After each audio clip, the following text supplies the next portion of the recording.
بسم اللہ الرحمن الرحیم۔ ایک ماں اور بیٹے کا واقعہ۔ عاصم بن زمرہ بیان کرتے ہیں کہ خلیفہ دوم کے زمانے میں مدینے میں کھڑا ایک جوان لڑکا رو رہا تھا اور فریاد کرتا تھا کہ اے خدا، تو ہی انصاف کرنے والا ہے، میرے اور میری ماں کے درمیان انصاف فرما۔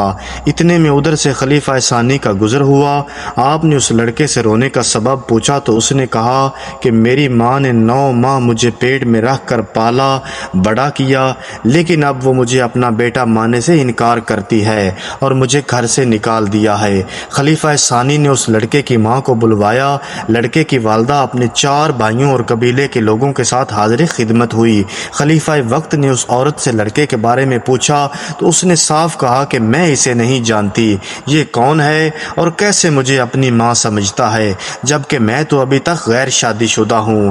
آپ نے اس سے گواہی پوچھی تو اس عورت کے 4 بھائیوں اور قبیلے کے 40 لوگوں نے عورت کے حق میں گواہی دی اور کہا کہ یہ لڑکا بلا وجہ اس عورت کو ذلیل کرنا چاہتا ہے۔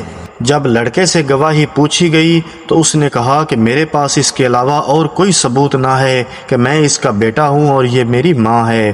میں اسی عورت یعنی اپنی ماں کے پیٹ سے پیدا ہوا اور اپنی ماں کے پاس ہی پرورش پائی۔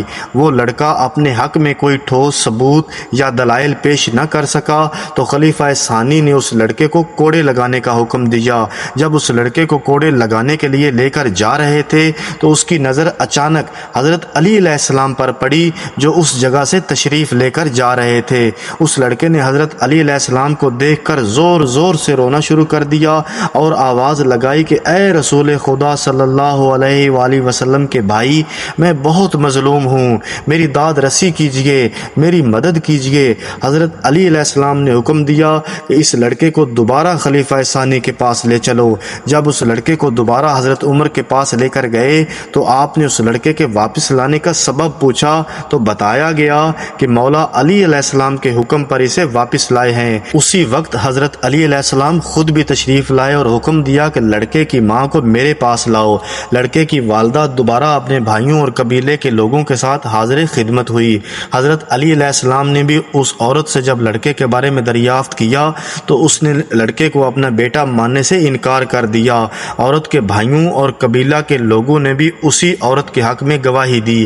آپ علیہ السلام نے جب لڑکے سے پوچھا تو اس نے بھی وہی جواب دیا کہ میں اس کا بیٹا ہوں، اس کے علاوہ میرے پاس کوئی ثبوت موجود نہیں۔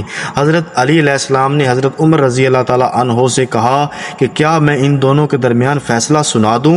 اس پر خلیفہ ثانی نے کہا کہ میں کیوں کر روک سکتا ہوں، جبکہ میں نے رسول اللہ صلی اللہ علیہ وآلہ وسلم سے سن رکھا ہے کہ علی میرا بھائی ہے، سب سے زیادہ علم جاننے والا ہے اور انصاف کرنے والا ہے۔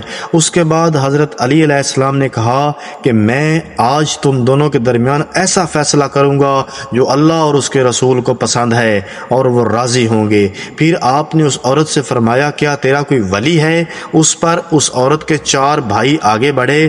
آپ نے ان سے کہا کیا تمہیں میرا فیصلہ قبول ہے جو میں تمہاری بہن کے لیے کروں گا؟ تو ان سب نے کہا کہ ہم راضی ہیں۔ اسی طرح لڑکے سے بھی پوچھا گیا تو اسے بھی آپ علیہ السلام کے فیصلے پر کوئی اعتراض نہ تھا۔ آپ علیہ السلام نے سب کی رضامندی لینے کے بعد فرمایا کہ میں اللہ کو گواہ کرتا ہوں اور حاضرین کو بھی گواہ کرتا ہوں کہ میں نے اس عورت کو بعوض 400 درہم کے لڑکے کے نکاح میں دیا اور 400 درہم اس لڑکے کو دیے کہ اس عورت کے دامن میں ڈال دے اور اس کا ہاتھ پکڑ کر اپنے مکان پر لے جا اور اس وقت تک واپس نہ آنا جب تک تم پر غسل جنابت واجب نہ ہو جائے۔ جو ہی یہ فیصلہ اس عورت نے سنا تو اس کی چیخیں نکل گئیں اور اس نے کہا کہ اے برادر رسول صلی اللہ علیہ وآلہ وسلم، کیا غضب ہو گیا ہے کہ میں بالکل ہی جہنم کا ایندھن بن جاؤں گی؟ میں اقرار کرتی ہوں کہ یہ میرا لڑکا ہے، میرا بیٹا ہے، میں ہی اس کی ماں ہوں، اور ایک ماں کیوں کر اپنے بیٹے کی بیوی بن سکتی ہے؟ حضرت علی علیہ السلام نے فرمایا کہ پہلے کیوں نہ اقرار کرتی تھی؟ اس پر اس عورت نے کہا کہ اس میں میری کوئی خطا نہیں، یہ سارا قصور قصور میرے بھائیوں کا ہے، انہوں نے میری شادی ایک مالدار شخص سے کی، اس کا انتقال ہو گیا جس سے یہ لڑکا پیدا ہوا۔ جب یہ لڑکا بڑا ہوا تو میرے بھائیوں نے اسے مجھ سے جدا کر دیا اور مجھے خوف زدہ کر کے یہ کہلوایا کہ یہ میرا بچہ نہیں ہے، مگر میرا دل میرے بچے کے لیے تڑپتا رہتا ہے۔ یہ کہہ کر وہ اپنے بچے کا ہاتھ پکڑ کر چل پڑی۔